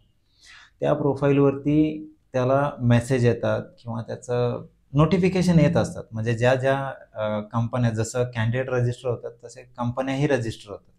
तर त्या कंपन्याही ज्या कॅन्डिडेट आहेत त्यांना मेसेज करत असतात किंवा HRही कंपन्यांचे असे जॉब पोस्ट करतात की त्या पोस्टमध्ये त्यांचा डायरेक्टली नंबर आणि मेल ID टाकतात. तर ते कॅन्डिडेट डायरेक्टली त्यांनाही कॉल करतात. म्हणजे त्यांच्यासाठी व्हर्च्युअल प्लॅटफॉर्म किंवा एक मोठा प्लॅटफॉर्म झाला की एकाच ठिकाणी त्यांना बऱ्याच जॉब ओपनिंग म्हणजे असू शकतो. एखादा B.Com आहे, एखादा BA आहे, एखादा BE कम्प्युटर झाला असेल ITचा जॉब सर्च करतो, तर त्याच्यासाठीही तो प्लॅटफॉर्म बेस्ट आहे. आणि त्याच्यामध्ये कॅन्डिडेटला येणारी मेजरली अडचण काय होते, आता HR तर भेटला किंवा HR कॉन्टॅक्टनी भेटला आणि माहिती मिळाली, पण ज्या वेळेला कॅन्डिडेट इंटरव्ह्यूला जातात त्यावेळेला घाबरतात. तर आपला एक छोटासा YouTube चॅनल पण ठेवलेला आहे की त्याच्यामध्ये आपण एक छोट्या व्हिडिओ पण ठेवलेले आहेत की बाबा तो इंटरव्ह्यू कसा क्लिअर केला पाहिजे. की आपण कॉलवरती पण सांगतो, म्हणजे जास्त वेळ पण घेत नाही, त्याला काही जास्त रॉकेट सायन्स पण लागत नाही की त्याला काय विचारलं जाईल, किती त्याने कुठल्या कंपनीला अप्लाय केलं आहे. फॉर एक्झाम्पल त्याने आता SBI कार्डला अप्लाय केलं आहे, बरोबर. तर त्या कंपनीसाठी सेल्स स्किल मॅटर करतात की बाबा तू फेस टू फेस किंवा इन हाऊस जर एखाद्या कस्टमरला तुला त्या प्रोडक्टची माहिती द्यायची तर ते प्रोडक्ट काय, त्याचा त्या कस्टमरला फायदा काय किंवा त्या कस्टमरची गरज किती आहे, ह्या गोष्टींबद्दल तुला त्या कस्टमरला कन्व्हिन्स करता आला पाहिजे. It's a sales skill. जर त्या स्किल जर मी त्याला ब्रीफ करतो की बाबा तुला तो फक्त एवढंच विचार की एखादी टेबलवर वस्तू ठेवलेली किंवा तुला तो सांगेल ती टेबलवरची वस्तू तुला मला सेल करायची, तर ती वस्तू बघायची की ती वस्तू कशी आहे, त्याच्यासाठी का फायद्याची आहे, तिची कॉस्टिंग मार्केटमध्ये काय आहे वगैरे वगैरे. जर तो जास्त नॉलेज असेल तर त्या गोष्टी तो एक्स्ट्रा ऑर्डिनरी बोलतो. पण त्या गोष्टी त्याप्रमाणे त्याला सांगितल्यानंतर बऱ्यापैकी 50 to 60% रिलीज होतो किंवा चान्सेस होतात की त्याची ऑफर त्याला भेटून जाते. सिलेक्ट होतो तो होतोच. म्हणजे जरी नाही झाला तर त्याला परत रिशेड्यूल करून आम्ही त्याला काय विचारलं किंवा परत काय विचारतील हे थोडंसं बोलून आम्ही करून घेतो ते. Okay, so as a founder and director I guess 7+ years होऊन गेलेली आहेत कंपनीला. कंपनीला. सो थोडंसं ना फिगर्सवरती बोलू की लाईक एक कळून जातं ऑडियन्सला की किती अनुभव आहे. लाईक आजपर्यंत किती मुलांना प्लेस करून दिले आणि प्रायव्हेट लिमिटेड कंपनीला 7 वर्ष झाले. तशी जर्नी मोठी आहे जर्नी आणि मोठी. टोटल प्लेसमेंटचा फिगर हा खूप मोठा आहे. जवळपास 15-20 हजार कॅन्डिडेट्स असतील आणि असोसिएटेड कंपनीज ज्यामध्ये की सगळ्या येतात IT वगैरे वगैरे. जवळपास 1200-1300 कंपन्या असतील की ज्या लिस्टेड आहेत. ठीक आहे. आणि ऍक्टिव्हली आम्ही एक 150-200 कंपन्यांचं ऍक्टिव्हली काम करतोय. ओके. सो ना मी अशा बऱ्याच कन्सल्टिंग फर्म्स असतात की अशा खूप साऱ्या कंपनीज आहेत. बट तुमच्या कंपनीत जे ऑब्झर्व करतोय की तुमचा युनिकनेस हा दिसतोय की तुम्ही एक प्रोफाईल मॅचिंग करताय की कोणाला कसला जॉब पाहिजे त्या डोमेन मध्येच टाकण्याचा तो प्रयत्न आहे. आम्ही मॅचिंग नाही करत आहे, कारण की मी ग्राउंड पासून सुरुवातीपासूनच मी त्या गोष्टी अनुभवत आलेलो आहे की बाबा कॅन्डिडेटचा जो बघण्याचा दृष्टिकोन किंवा कॅन्डिडेटला जी गोष्ट अपेक्षित आहे ती गोष्ट मी खूप आधी शिकलो की एखादा विद्यार्थी, एखादा नोकरी शोधणारा जो कॅन्डिडेट आहे तर त्याला काय गरजेचं आहे. बाबा त्याच्या समोर जर माहिती आली तर तो ऑटोमॅटिकली तिथं सेट होतो किंवा सिलेक्ट होतो किंवा पोहोचतो. तर त्याच्यासाठी लागणाऱ्या गोष्टी ह्या सगळ्या आम्ही आतापर्यंत ह्या जर्नीमध्ये करत आहोत. मीन्स लाईक बाकीच्यांसारखं तुम्ही असं फक्त जॉब द्यायचा हे नाहीये ऍक्च्युअल मध्ये. नाही होतं ना की कॅन्डिडेटची अडचण पण असते. काही बाहेरगावचे कॅन्डिडेट्स असतात की ज्यांची आता शहरासारख्या ठिकाणी कसं येणार, आपल्याला कोण माहिती नाहीये तिथं, मग त्यांच्या राहण्या खाण्याची व्यवस्था इथूनही आम्ही मदत केलेली आहे मुलांना. खेडेगावातनं आलाय किंवा इथं त्याला जॉब पाहिजे, मग त्याच्या राहण्या खाण्याची व्यवस्था जरी केली तर त्याचा खर्च तिथं भागला पाहिजे. इव्हन तशी काही मदत असेल तर तीही आपण केलेली आहे की मुलांना जर मदत लागली तर आपण आपल्याकडचे पैसे दिलेले आहेत की बाबा हा तुझा पगार झाल्यावरती तू दे. ओके. मग त्या गोष्टी बघून अनुभव घेतल्यानंतरच आतापर्यंत इथे पोहोचलेलो आहे. ओके. सो ना बिझनेस मॉडेलवरती तर आपण बोलणारच आहे, बट आय गेस त्याआधी ना आपलं मेन डोमेन हे की IT वरती जास्त फोकस आहे पॉडकास्टिंगचा या. सो थोडंसं सुरुवात करू आणि एक सिरीज ऑफ क्वेश्चन्स असणार आहेत की जे की इंटरेस्टिंग आहे आणि जे फ्रेशर आणि स्टुडंट्सला जाणून घ्यायचे बट त्यांना माहिती नसतात या गोष्टी, त्या पोहोचवायच्यात त्यांच्यापर्यंत. सो एकदम स्टार्टपासून सुरू करू की एक IT कंपनी आहे, तुम्ही खूप सारे रिक्रुटमेंट करून दिलेले आहेत, खूप साऱ्या कंपनीशी कॉन्टॅक्ट सुद्धा आहेत. सो एका IT कंपनीत जॉब रिक्वायरमेंट्स, जॉब ओपनिंग्स कशा होतात जनरेट, आणि ऑन कॅम्पस सगळ्यांना माहिती आहे की कशी हायरिंग होती, कसं काय प्रोसेस आहे, बट त्या जेव्हा तुमच्याकडे येतात ती काय प्रोसेस असते सुरुवातीपासून. स्वप्नील, कसं असतं कुठलीही ऑर्गनायझेशन असेल ना तर त्या ऑर्गनायझेशनचा एक बिझनेस पार्ट असतो. ठीक आहे. तर तो बिझनेस पार्ट मॅटर करतो. ठीक आहे. व्हर्टिकल सगळ्यांकडे असतात की त्यांची टीम असते, मग ते कॅम्पस ड्राईव्ह करतात किंवा वॉक इन ठेवतात है ना. मग त्यापैकी जर एखादा त्यांना युनिक वाटला किंवा एक्स्ट्रा ऑर्डिनरी वाटला तर त्याचे चान्सेस वाढतात. पण मेजरली काय होतं की त्यांच्याकडे एक दुसरं व्हर्टिकल असतं जे त्यांना त्यांच्या ऑर्गनायझेशनला सपोर्ट करतं. मग ट्रेनिंग इन्स्टिट्यूट असतील, आमच्यासारख्या रिक्रुटमेंट वेंडर कंपनीज असतात, वेंडर्स असतात, तर त्यांच्याकडनंही त्यांना ते प्रोफाईल्स सबमिट केल्या जातात. मग त्यावेळेला त्यांचा अप्रोच असतो की बाबा आपल्या वेंडरचा कमर्शियली फायदा व्हायला पाहिजे. मग त्या वेंडर्सशी इंटरॅक्ट जास्त ठेवतात की बाबा मॅकॅट्रिक HR कडनं ह्या 50 प्रोफाईल आलेल्या आहेत, मग त्या 50 पैकी आपण प्रयत्न करूया. मग असं हे बिझनेस मॉड्यूल काम करतं. पण शक्यतो काय होतं, मी असं म्हणत नाही आहे की जे वॉक इन इंटरव्ह्यू असतात त्याच्यातनं होत नाही, पण कॉम्पिटिशन खूप असतं. आता त्याच्यामध्ये एक वेंडर कॉम्पिटिशन ॲड झाला त्या ऑर्गनायझेशनला, जी कोणी असेल त्याच्यानंतर त्यांचेही काही पर्सनल रेफरन्स असतात जे कोणी काम करतात ते. इवन असंही असतं की बॅकडोरची कन्सेप्ट असते की बाबा डायरेक्टली होईल असं, त्याही प्रोसेस फॉलो करायला लागतात. मग त्यांच्यावरती प्रेशर हा असतो की जाहिरात बघून आलेला किंवा वॉक इनला आलेला त्यांना थोडंसं होल्ड करावं लागतं किंवा थोडा डिले होत जातो त्यांच्या प्रोसेसला. ओके. सो ना on campus placement drive versus vendors जे की Okay. टॅलेंट प्रोव्हाइड करतात. ओके ओके कंपनीज का व्हेंडर्सकडे जास्त जातात? रिझन्स? नाही, स्वाभाविक आहे. आता स्वाभाविक आहे, वेंडर्सची ही कंपनी आहे, किंवा फॉर एक्झाम्पल आता मॅकॅट्रिक HRच आहे. आता एखादी कंपनीशी तो एम्पॅनल आहे किंवा ॲग्रीमेंट केलेलं आहे, टायअप केलेलं आहे. तर आम्ही आमच्या पद्धतीने सगळ्या गोष्टी अप्रोच करत असतो किंवा त्या पिच करत असतो, कन्व्हिन्स करत असतो की आमच्या मॅक्सिमम प्रोफाईल तिथे क्लोज व्हाव्या. मग त्याच्यासाठी जे काय असेल ते आम्ही करतो. मग त्या केसमध्ये काय होतं की वेंडर्सला प्रायोरिटी जास्त मिळते. फॉर एक्झाम्पल आता मॅकॅट्रिक HRनी 50 प्रोफाईल सबमिट केलेले आहेत आणि कॅम्पस ड्राईव्हमध्ये त्यांच्याकडं ओपनिंग्स असतील, एक 400-500 ओपनिंग्स असतील. तर आपल्या 50 प्रोफाईल आपण सबमिट केलेले आहेत ऑलरेडी.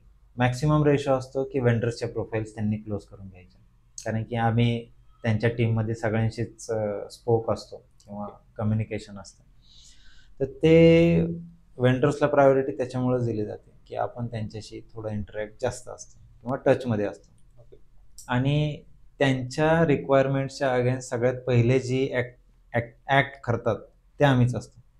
बाबा त्यांच्याकडे आता जावाची ओपनिंग आहे किंवा C++ किंवा टेस्टिंग असेल, तर अशा ज्या प्रोफाईल्स त्यांच्या रिक्वायरमेंट्स ओपन होतात त्यावेळेला पहिल्यांदा आमच्याकडेच डेटा रेडी पण असतो आणि आमच्याकडं काही प्रोफाईल आम्ही नंतरच्या लाईनअप प्रिपेअर करून आम्ही नंतर देतही असतो. तर त्यांना ते इझी पण असतं किंवा आम्हाला काय करावं लागत नाही की वेंडर मेल केल्यानंतर सपोर्ट करतोय किंवा रिस्पॉन्ड करतोय आणि आउटपुट पण दिसतोय. मग ते इंटेन्शन काय होतं कुठल्याही ऑर्गनायझेशनचं, ठीक आहे कॉस्टिंग आहे, तुम्ही पे करताय वेंडरला, बट त्यांचं कामही पटकन क्लोज होतं ना. HRमध्ये बराच वेळ लागतो काही प्रोफाईलला ऑनबोर्ड व्हायला किंवा है ना, डे 1 किंवा त्याचं इंडक्शन असतं किंवा त्याचं OJT काही क्लायंट ठेवतात ऑन जॉब ट्रेनिंग. मग ते डिपेंड करतं 15 दिवस, 1 महिना, 6 महिने.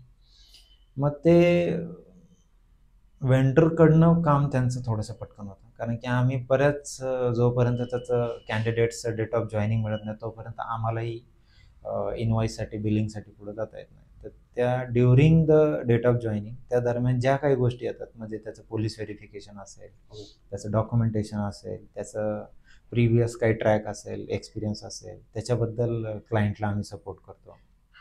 इव्हन त्याचं वेळोवेळी जे काही स्टेजेस असतात इंटरव्ह्यूजच्या, म्हणजे ॲप्टी असेल किंवा टेक्निकल राऊंड असेल, ते आम्ही कम्युनिकेट करतो ना. तर त्यांच्या टीमचं ते काम पण वाचतं. आणि कॅम्पस ड्राईव्हचं सांगायचं झालं तर कॅम्पस ड्राईव्हमध्ये काय होतं की इट्स ओपन ना, नॉट अ सपोर्ट. म्हणजे स्टार्ट टू एंड तुमच्याच टीमला काम करायचं की बाबा स्वप्नील आहे, त्याला आपण सिलेक्ट केलं आहे, आता स्वप्नीलचा रिझ्यूम आपल्याला ठेवायला लागणार, स्वप्नीलचे डॉक्युमेंट्स स्वप्नीलला बोलून मागायला लागणार, त्याच्यानंतर स्वप्नीलचं पोलीस व्हेरिफिकेशन करायचं आहे, त्याला सांगायचं आहे, त्याच्यानंतर त्याचं टेक्निकल राऊंड आहे, त्याला बोलवायचं आहे. तर ह्या गोष्टी कॅन्डिडेटला 1 to 1 सांगाव्या लागतात.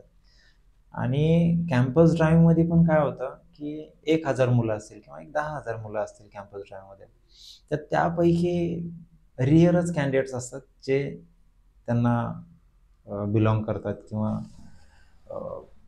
तशी क्वालिटी ठेवतात. कारण की स्वाभाविक आहे, कुठलीही क्लायंट असेल किंवा कुठलीही कंपनी असेल ती 2च गोष्टी बघते, एक तर बजेट किंवा क्वालिटी.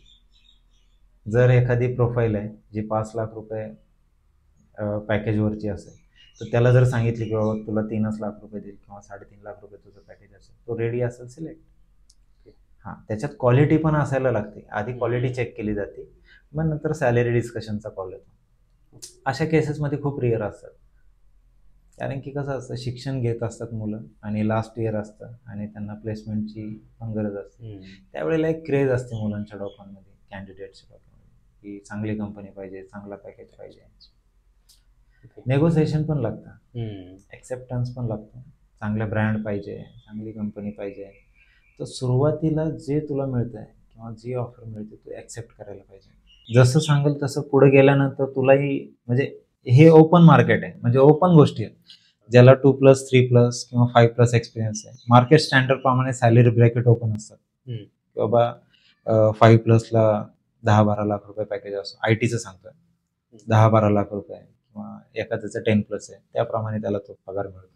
आणि त्याचं प्रिव्हियस कंपनीचे त्याला रेकॉर्ड पण द्यावं लागतं, सॅलरी स्लिप असेल, ऑफर असेल, रिलिव्हिंग असेल, हे सगळं सबमिट करावंच लागतं. मिळतात ना, पगार मिळतात, चांगले जॉब पण मिळतात. ओके, सो पॉइंट्स समराईज करायचे असतील तर cost cutting, time saving, reliability and trust on vendors, हे पॉइंट्स आहेत की बरोबर. का त्यांच्याकडे जास्त. सो ना ऑन कॅम्पस प्लेसमेंट मी सुद्धा खूप दिलेत, रिजेक्शन पाहिलेत, काय राऊंड्स असतात माहिती आहे. बट तुमच्या पर्स्पेक्टिव्हनी ॲज अ वेंडर तुम्ही जेव्हा एक कॅन्डिडेटला पुश करता, तुमचा आता एवढा अनुभव आहे, तुम्ही पाहिले असतील काय कळवतात कॅन्डिडेट कोणत्या राऊंड्स आणि काय लॅक ऑफ स्किल्स असतात त्यामुळे ते बाहेर पडतात. घाबरतात मुलं कधी कधी, जे फ्रेशर असतात ना मुलं ते घाबरतात. कारण की आय टीचं सांगतोय मी, आय टीच्या मुलांचा प्रॉब्लेम असा होतो की त्यांना वेट खूप करावं लागतं. कारण की जर तू वॉक इन गेलाय आणि तुला सिलेक्टचा मेल पडलाय, तर सिलेक्टचा मेल असा सहजासहजी पडत नाही. त्याच्या आधी तुला, म्हणजे खूप रिअर आहे ही गोष्ट, ठीक आहे, एवढं इझी नाही ते. त्याला फेस टू फेस इंटरव्ह्यूला जावं लागतं, डॉक्युमेंटेशन आहे, तिथेही काही प्रॉब्लेम क्रिएट होतात. सगळ्याच गोष्टीमध्ये प्रॉब्लेम क्रिएट होतात. डॉक्युमेंटेशनला असेल, तुझं ते कम्युनिकेशन असेल, कॉन्फिडन्स असेल, तुझं नॉलेज असेल, तुझं स्किल असेल, तुझं तुमचं टीमचं पण असतं एक इंटरव्ह्यू, काय म्हणतात त्याला, हां, मॅनेजर राऊंड होतोच, पण तुमचं ग्रुप डिस्कशन असतं. हां, ग्रुप डिस्कशनमध्ये काय होतं की काही मुलं, कॉन्फिडन्स नसतो, हां, की ते आत्ता अर्धा एक तासापूर्वी त्या सगळ्यांना भेटलेल्या असतात आणि त्या सगळ्यांना मिळून एक ग्रुप डिस्कशन किंवा है ना, जीडी राऊंड म्हणतो त्याला, तर त्यावेळेला बरीच बाहेर पडतात.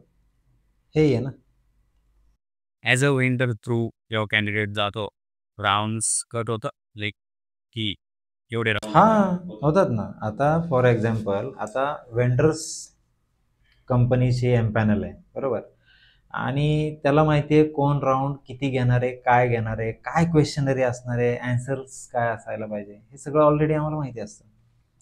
ठीक आहे, आणि कसं होतं की त्याचे काही राऊंड्स बी पास होतात, है ना, त्याला काही गोष्टी आम्ही सांगतो पण, आणि त्याचे चान्सेस खूप जास्त वाढतात की तो तिथं फायनल होतो. प्रत्येक कंपनीची एक प्रोसेस असते ती जेव्हा ऑन कॅम्पस येते रिक्रुटमेंटची, T GD, technical interviews, HR, final offer. So ना ॲज अ वेंडर तुम्ही खूप सारे प्लेसमेंट्स करून दिलेत आधी, आता सुद्धा करताय, तर आय टीच्या रिक्रुटमेंट मध्ये काय काय बदल झालेत किंवा काय राऊंड्स ऍड झालेत आजच्या काळात, आणि आधी कसं होतं आता कसं आहे? नाही, पहिले सगळं फेस टू फेसच व्हायचं. आता पॅन्डेमिक नंतर बऱ्याच गोष्टी व्हर्च्युअल सुरू झालेल्या आहेत, तर त्याच्यामध्ये आता AI पण टेक्नॉलॉजी काम करते खूप चांगलं. पण शक्यतो काय झालं आहे की कुठल्याही आय टी कंपनीमध्ये जर इंटरव्ह्यू प्रोसेस असेल, मिनिमम 1 ते 2 राऊंड AI बेस्ड ठेवलेलेच आहेत. त्याच्यामधनं मॅक्सिमम मुलं बाहेर होतात. आणि स्ट्रीमलाईन किंवा आपण म्हणतो ना इझी व्हावं किंवा ती इंटरव्ह्यू प्रोसेस पटकन व्हावी, ती करण्यासाठीच हे सगळं केलं जातं की बाबा फास्ट व्हावं, पटकन व्हावं, पटकन प्रोजेक्ट सुरू व्हावे किंवा काम सुरू व्हावं. पण जे मॅन्युअल आहे ते बऱ्यापैकी आता ऑनलाईन व्हर्च्युअल केलं जातं. एखाद्याचा व्हर्च्युअल इंटरव्ह्यूज घेतला जातो किंवा त्याचं पोलीस व्हेरिफिकेशन ऑनलाईनच मागून घेतलं जातं. मग खूप रिअर आहेत की फेस टू फेस एखादा राऊंड असतो. मग कंपनीप्रमाणे डिपेंड करते की त्यांचं टेक्निकल राऊंड आहे, मॅनेजर राऊंड आहे, सॅलरी डिस्कशन राऊंड असू शकतो, त्याच्यानंतर डॉक्युमेंटेशन असू शकतं. त्याच्यासाठी तुम्हाला फेस टू फेस यावंच लागतं. ओके, सो ना एक क्वेश्चन होता माझ्या माइंडमध्ये की ऑन कॅम्पस एक कंपनी येते, रजिस्ट्रेशन कम्प्लीट होतं, मुलं रजिस्टर करतात, डेफिनेटली रिक्वायरमेंट असते कंपनीची, त्यामुळेच ऑन कॅम्पस आलेली असते. बट रजिस्ट्रेशन झाल्यानंतर काहीच होत नाही, प्रोसेस होत नाही, कंपनी परत येत पण नाही. असं म्हटलं जाऊ शकतं का की त्यांची रिक्वायरमेंट बाहेरून ऍज अ वेंडर कोणीतरी फुलफिल केली म्हणून त्यांनी प्रोसेस केलीच नाही. का नसू शकतं? असू शकतं ना. फॉर एक्झाम्पल, आता एखादी सेलक्राफ्ट कंपनी किंवा एक ॲसेंचर कंपनी, त्यांच्याकडं माझ्यासारखेच बरेच वेंडर असू शकतात. आता मी असं म्हणत नाही की ते 500 पोझिशन मी एकटाच क्लोज करत असेल. त्यांचेही बरेच वेंडर्स आहेत. त्यांच्याकडनंही फॉर एक्झाम्पल आता प्रत्येकाने जरी 100-100 प्रोफाईल त्यांनी सबमिट केलं, त्यांचेही वेंडर्स एक पकडू आपण की एक 50 वेंडर आहेत. 50 पैकी एक 20च ॲक्टिव्ह आहेत. आता 20 वेंडर्सनी जर 100-100चा लाईनअप दिला 500 पोझिशनसाठी, किती झाले ते? एक्सटेंड झाले ना ते. हाही पॉसिबिलिटी आहे की बाबा वेंडर्स लेवलनी त्यांना मॅनपॉवर मिळतोय. सुना ऑन कॅम्पस ड्राईव्ह होतात, आपण वेंडर बद्दल सुद्धा बोललो की कशी रिक्रुटमेंट केली जाते. सुना सगळ्यांना माहिती आहे की HR बट ते पण एक स्ट्रक्चर डिपार्टमेंट आहे. कंपनीमध्ये जी हायरिंग केली जाते त्यासाठी जे डिपार्टमेंट आहे त्याचा एक पार्ट आहे HR. सो ना आय गेस थोडस ते एक्सप्लेन करा की हायरिंग कशी केली जाते इंटरनली कंपनीमध्ये, की कोणाचा रोल काय असतो. बिकॉज तुम्ही मग सांगितलं की HR फक्त एक नसतो, पण डिफरंट टाइप्स. सो थोडस ते स्ट्रीम लाईन मध्ये एक्सप्लेन करा काय असतं. HRचे 2-3च प्रकार असतात. एक तर रिक्रुटमेंट HR असतो, ज्याचं काम असतं फक्त प्रोफाईल फाइंड करणे, सर्च करणे, स्क्रीन करणे आणि त्याप्रमाणे ती प्रोफाईल मॅच करणे. फॉर एक्झाम्पल, एखादी रिक्वायरमेंट आहे तर त्या अगेन्स्ट त्या HR रिक्रुटमेंट HRचं काम असतं की त्या प्रोफाईलला रिक्वायरमेंटला ती प्रोफाईल मॅच होणे किंवा ती झाली पाहिजे. अशा प्रोफाईल सर्च करतो, सबमिट करतो आणि त्याचा फीडबॅक घेतो. त्याला म्हणतात रिक्रुटमेंट HR. ऑपरेशनल HR हा कोण असतो? जो कंपनीमध्ये बसलेला असतो. त्याचं काम काय असतं? मुलांचं स्क्रीन झाल्यानंतर त्यांचं फायनल स्टेज घेणे, सॅलरी डिस्कशन करणे, त्यांचं ऑनबोर्डिंग करणे, डॉक्युमेंटेशन, पोलीस व्हेरिफिकेशन आणि जे काही त्याची ऑफर लेटर असेल ते रिलीज करणे आणि इंटरनली त्याचं परफॉर्मन्स, त्याचं करिअर ग्रोथ किंवा त्याच्या काही गरजा असतील किंवा काही प्रॉब्लेम्स असतील तर ते सोल्युशन देणे, ते इंटरनल कंपनी HR बघतो. आणि तिसरं असतं ते कन्सल्टंट कंपनी HR. त्याच्यामध्ये काय होतं की ती कंपनी काय करते की एखादी कॅन्डिडेट आली आहे, ठीक आहे, किंवा एखादा कॅन्डिडेट आहे, त्याला जॉब पाहिजे. आता तो म्हणतोय सर मला बँकेमध्ये जॉब पाहिजे किंवा सर मला है ना BFSI असं काही बँकिंग सेक्टरमध्ये तुम्ही दिलं तरी चालेल. मग त्याच्यामध्ये इन्शुरन्स सेक्टर पण येतो. मग अशा ठिकाणी त्या कॅन्डिडेटला जॉब मिळवून देण्यासाठी कन्सल्टंट कंपनी HR काम करतो. तर त्याच्यामध्ये त्याच्या अनुभवाप्रमाणे तो त्याला पर्याय देत असतो. ओपनिंग किंवा रिक्वायरमेंट त्याला सांगत असतो की बाबा अशी अशी ओपनिंग आहे, एवढी सॅलरी आहे. ते कोऑर्डिनेशन कन्सल्टंट कंपनी HR करत असतो. त्या केसमध्ये ह्या दोघांचंही काम वाचतं, होत नाही किंवा त्यांना करायची गरज पडत नाही, असं आहे. सो एक कॅन्डिडेट जेव्हा मेकॅट्रिक मध्ये येतो तर त्याची काय प्रोसेस असते, त्याला जॉब मिळेल तोपर्यंत? आपल्याकडं अशी काय रॉकेट सायन्स सारखी प्रोसेस नाहीये की तो त्याला असं काही वेगळं काही करायचंय. त्यांनी सिंगल कॉल जरी केला किंवा त्यांनी सिंगल मेसेज जरी केला तरी त्या मेसेजला किंवा कॉलला रिस्पॉन्ड केलं जातं. आणि जर त्याने मेसेज केला असेल तर त्याला ऑटो रिप्लायमध्येच कंपनीची वेबसाईट आहे, ॲप्लिकेशन आहे, त्याच्यावरती स्वाभाविक आहे तो मला मेसेज कॉल कशासाठी करणार आहे? जॉबसाठी किंवा त्याचं जे काय पेंडिंग असेल त्याच्यासाठी वेबसाईट आहे, ॲप्लिकेशन आहे. आणि ज्या काही सोशल मीडियाचे काही ग्रुप्स आहेत, टेलिग्राम असेल किंवा इन्स्टा असेल, फेसबुक असेल, त्याच्यावरही जे लेटेस्ट जॉब ओपनिंग्स मेकॅट्रिक HRकडे ओपन होतात किंवा ज्या अवेलेबल जॉब ओपनिंग्स आहेत त्याचं सगळं त्याच्यामध्ये त्यांना माहिती मिळते.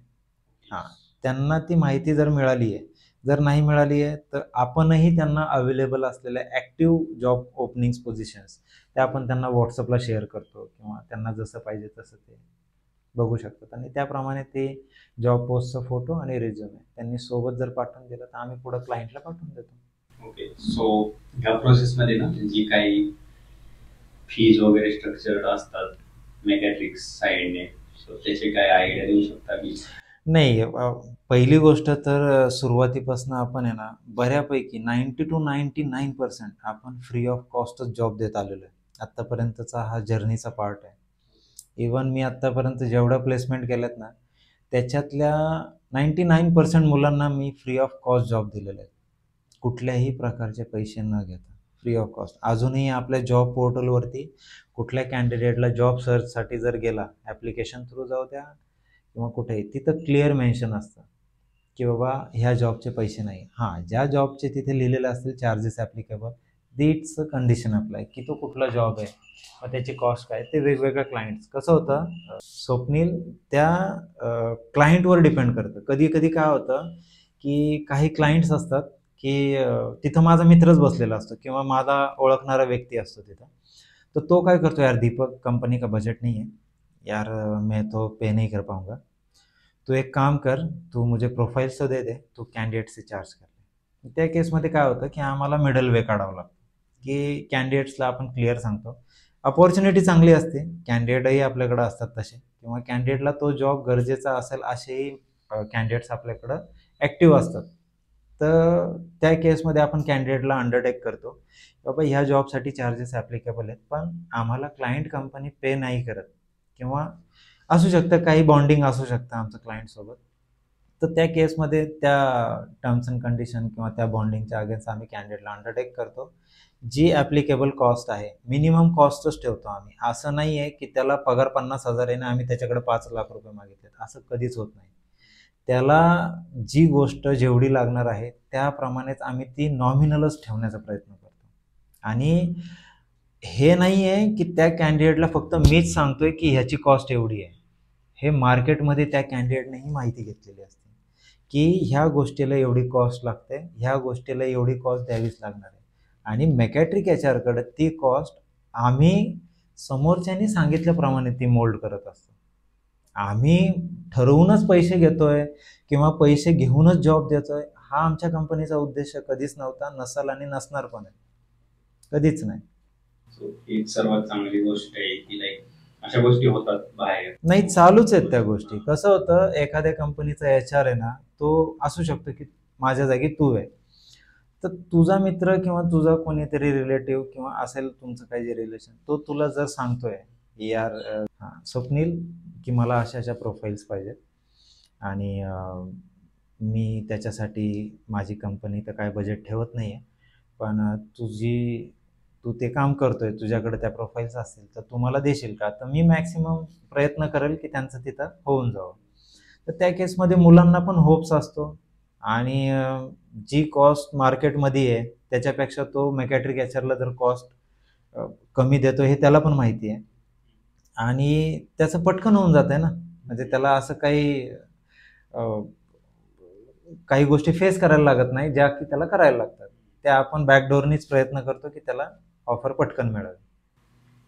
ओके, सो ना एक मग पॉईंट बोलता की एम्प्लॉयमेंट बॉन्ड्स इलिगल आहेत इंडियामध्ये. सो एंट्री लेवल जॉब्स करताना फ्रेशर्सला ही आयडिया नसते. सो एम्प्लॉयमेंट लाईक ट्रेनिंग वगैरे असतं, intern training, GATE graduate engineer training and all.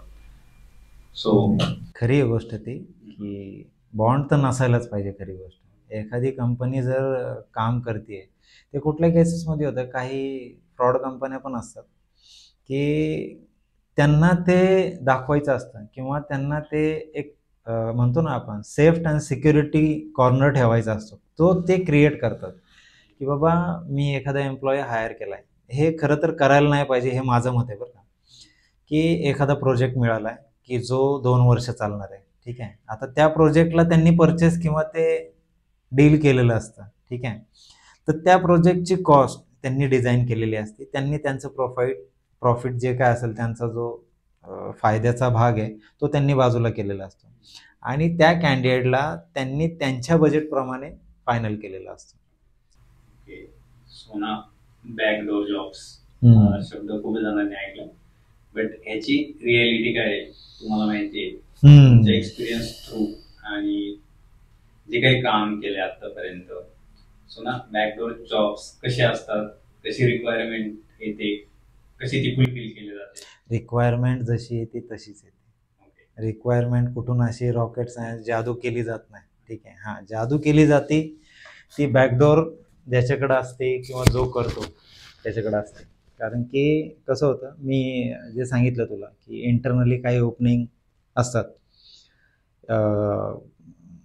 एखादा एक्सपिरियन्स कॅन्डिडेट असेल. फ्रेशरला शक्यतो प्रयत्नच करावे लागतात, स्पेशली बॅकडोर फक्त फ्रेशरलाच नाही ॲप्लिकेबल होत, एक्सपिरियन्सला पण होतं. की कधी कधी काय होतं की जो एक्सपिरियन्स असतो त्या कॅन्डिडेटचं काहीतरी प्रॉब्लेम असतो, त्याला ती ऑर्गनायझेशन सोडायचं काहीतरी जेन्युइन रिझन नसतं किंवा काहीतरी गोंधळ केलेला असतो है ना त्या ऑर्गनायझेशनमध्ये, तर त्याला ती लेफ्ट करायची असते. तर त्या केसेसमध्ये एक्सपिरियन्स कॅन्डिडेट काय करतो की मला बॅकडोरने जायला पाहिजे, मग जी काय बॅकडोरची कॉस्ट असेल तो बेअर करतो. आणि फ्रेशर कॅन्डिडेटचं कसं होतं, आणि त्याला बॅकडोरला जाण्यासाठी कन्सल्टंटची अजून एक कारण आहे की का गरज पडते, तर त्याला अपॉर्च्युनिटीज किंवा त्या ओपनिंग्स माहिती नसतात एक्सपिरियन्सला, की बाबा माझा 5+ जावाचा एक्सपिरियन्स किंवा XYZ, तर त्याला त्या ओपनिंगसाठी जाण्यासाठी कन्सल्टंटचीच मदत घ्यावी लागते, की बाबा त्यांच्याकडं इंटरनली ज्या असतात ओपनिंग्स त्यांच्याकडं असतात, जे बॅकडोर करतात किंवा जे कन्सल्टंट कंपनी HR आहे, तर त्यांच्याकडे त्या ओपनिंग्स असतात. तर एक्सपिरियन्सच्या केसमध्ये पण आपण त्या गोष्टी अंडरटेक करतो, त्यांना त्या गोष्टी अमाऊंटच्या क्लिअर करतो की आपण या गोष्टीची एवढी कॉस्ट आहे आणि हे तुम्हाला रिटर्नमध्ये द्यायचं आहे, आणि direct to pay company account, आणि त्याप्रमाणे त्या प्रोसेस केल्या जातात. आणि ही जी कॉस्ट द्यावी लागते प्लेसमेंट सक्सेसफुल झाले बॅकडोरने, तर ही दोन्हीकडे असते, वेंडर प्लस कंपनी. नाही, वेंडरच्या केसमध्ये कसं होतं की तो कॅन्डिडेट जर प्लेस झाला आहे तर वेंडरला त्याचा पे पण मिळतो. हे खूप रिअर केस आहे, त्याला त्याचा पे पण मिळतो. पण कधी कधी काय होतं की तो वेंडर तर असतो, पण इंटरनली टीममध्ये काही असतात HR टीममध्ये, तर ते काय करतात की ते क्लिअर सांगतात की दीपक यार हम इसको तुम्हारे वेंडर पे नहीं डालेंगे, हम इसको डायरेक्ट कर लेंगे या फिर ऐसा ऐसा कॉस्ट है उसमें ॲडजस्ट करेंगे. मग ह्या केसेसमध्ये ते ॲडजस्टमेंट होते. मग मला तो पे मिळत नाही तर मला तो कॅन्डिडेटकडनं घ्यावा लागतो, असंही करतात. बॅकडोर्स जॉब लीगल इंडिया? नाही, मी हे नाही डिसिजन देऊ शकत की ते इलिगल आहे का लीगल आहे. माझा म्हणजे माझा विचार किंवा माझा अनुभव तर हाच आहे की बॅकडोर हे घेण्याचे कारण कॅन्डिडेट स्वतः आहे. आम्ही त्याचं कारण आहे, किंवा मी माझ्यासारखं कोणीतरी एक कारण असू शकतो की बाबा मी बॅकडोर करतोय किंवा बॅकडोर केलं जात आहे, त्याचं मी इथं बसून चर्चा करतो. स्वाभाविक आहे, कॅन्डिडेटला जर त्या गोष्टी जमतच नसतील किंवा त्याचे काही गोष्टी न होणाऱ्या ज्या त्याच्याने होतच नाही आहे त्या गोष्टी जर त्याच्या पैसे देऊन तो जर विकत घेतो किंवा पास करण्याचा प्रयत्न करतो, फायदा त्याचाच आहे, नुकसान कोणाचंच नाही आहे. हां, स्वाभाविक आहे की जिथं मॅक्सिमम काउंट होतो, जिथं 100 मुलातनं 2 मुलं निवडायची असतात ना, त्या 2 मध्ये त्या मुलाचं नंबर लागणं नशीब असतं आणि तो बॅकडोरने गेलेला असावा, फायदा त्याचाच होतो. सुना मेकॅट्रिक वरती आता बोलूयात आपण. आतापर्यंत जे कन्व्हर्सेशन झालं ते स्टुडंट आणि फ्रेशर्सला एक रियालिटी जाणून घेण्यासाठी इम्पॉर्टंट होतं. सो थोडंसं ना बिझनेस मॉडेल वरती बोलू की लाईक मेकॅट्रिक तुम्ही जेव्हा सुरू केली विथ को फाउंडर, तर कसं एक स्ट्रक्चर देण्यात आलं किंवा आतापर्यंत जी स्ट्रीमलाईन केली गेली प्रोसेस, हायरिंग झाली, कंपनीची साईज वाढली, तर ना ही एक जर्नी असेल, त्याच्यामध्ये काय काय स्टेप्स केले गेल्या की लाईक उद्या कुणाला एक कंपनी टाकायची त्याची किंवा कसला पण बिझनेस करायचा की त्यांना हेल्प होईल की कशी ग्रोथ केली जाते, कसे एक स्ट्रक्चर दिलं जातं कंपनीला. नाही, मी सुरुवातीपासूनच सांगितलं की कुठल्याही गोष्टीची जर सुरुवात करायची असेल तर ती सुरुवात तो करू शकतो, सुरुवात करायला काही प्रॉब्लेम नसतो. हे काय रॉकेट सायन्स नाही आहे. एखाद्याला एखादी कंपनी थाटायची आहे, तो त्याच्याकडं सुरुवातीला स्वप्न पण असतात किंवा त्याची खिशात पैशाची तयारी पण असते. मी तसं नाही सुरू केलेलं, की मी आधी शिक्षण घेतलं, त्या दरम्यान मी एक जॉब घेतला, त्याच्यातनं मी खूप शिकलो आणि मला ते एवढं म्हणजे आता मी नव्हतं बोललो सुरुवातीला, मग मला खूप ऑड वाटलं होतं की मी त्या नोकरीचे पैसे मोजले होते. ती गोष्ट मला लर्निंग अजूनही देते की मी त्या जॉबचे पैसे दिले होते का, तर माझ्यामध्ये ते ड्रॉबॅक्स होते किंवा माझ्यामध्ये ते लूप होल्स होते की मी ते नाही कव्हर करू शकत. मला प्लेसमेंटची मदत घ्यायला लागली, तू त्याला बॅकडोर म्हणू शकतो, की मी ते स्टँडर्ड त्या एजन्सी किंवा जे काही ऑर्गनायझेशन होते त्याची कॉस्ट पे केली, मी जॉब घेतला, पैसे रिकवर झाले माझे किंवा त्या गोष्टी मी करून दाखवल्या. पण मी त्याच्यातनं जे शिकलो ते मी माझं ज्या वेळेला शिक्षण घेतलं त्या दरम्यान ह्या गोष्टी मला थोड्याशा बूस्ट होत गेल्या, की बाबा मी एच आरमध्ये खूप चांगलं काम करू शकतो. म्हणजे ह्या पद्धतीने म्हणजे म्हणत नाही आहे की मी जसं पद्धतीने केलं, सुरुवातीला आपल्यामध्ये ज्या काही क्वालिटी आहेत ना त्या आपल्याला ओळखता आल्या पाहिजे, की बाबा मी एच आरमध्ये चांगलं काम करू शकतो. किंवा एखादी मुलगी असेल की ती म्हणाल मला आय टीमध्ये जॉब पाहिजे, पण ती जेवण खूप छान बनवते, है ना. ह्या क्वालिटीज तिला ओळखता आल्या पाहिजे. आय टीमध्ये काय होतं की काहींचा जॉबमध्ये खूप इंटरेस्ट असतो, काहींचा बिझनेसमध्ये इंटरेस्ट असतो. तो त्याला त्याचा इंटरेस्ट किंवा तिला तिचा इंटरेस्ट हा ओळखता आला पाहिजे. टेक्निकल ऍस्पेक्ट्स बद्दल बोलायचं म्हटलं तर आधी तुम्ही एकटे होते, त्यानंतर आता टीम आहे. सो ओव्हर द टाइम कसं काम डिवाइड होत गेलं की तुम्हाला कळत गेलं की मला आता इकडे जास्त जबाबदारी जर पडली ना माणसावरती, की अनुभवातनं जर तो पुढे येतोय. माझी एक छोटी प्रॉपरायटरशिप कंपनी होती, ठीक आहे. आता त्या प्रॉपरायटरशिपला चालवून मी 4-5 वर्ष चालवून मी प्रायव्हेट लिमिटेड कंपनी चालू केली, बरोबर.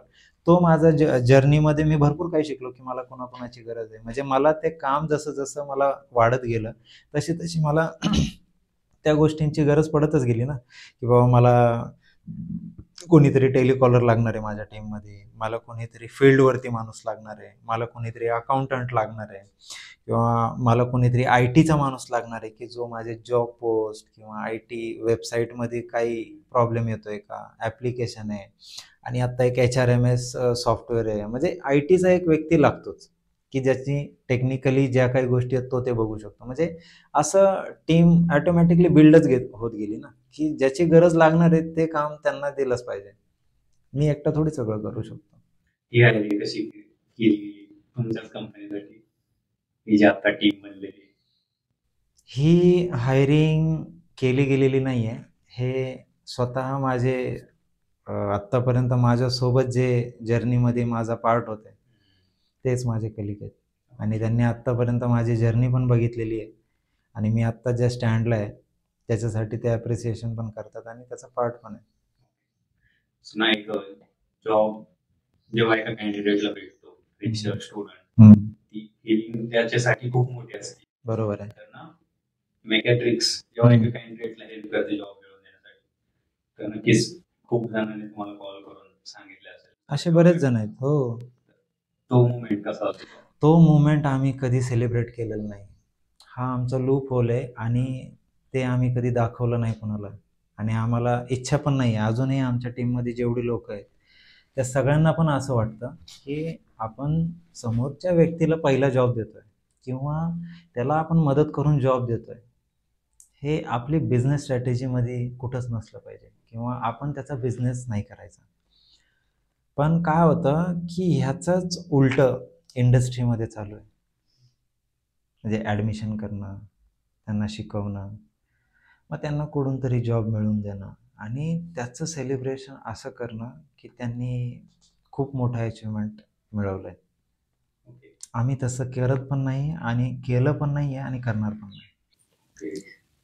सो ना शूट सुरू व्हायच्या आधी तुम्ही एक गोष्ट सांगितली होती की जे ट्रेनिंग इन्स्टिट्यूट्स आहेत, फुल स्टॅक कोर्स, हाय फीज घेऊन सर्टिफिकेशन कोर्स प्रोव्हाइड करून देतात, प्लेसमेंट्स गॅरंटी देतात, त्यांची मार्केटिंग लेवल चांगली असते, एवढे स्टुडंट घेत आहेत.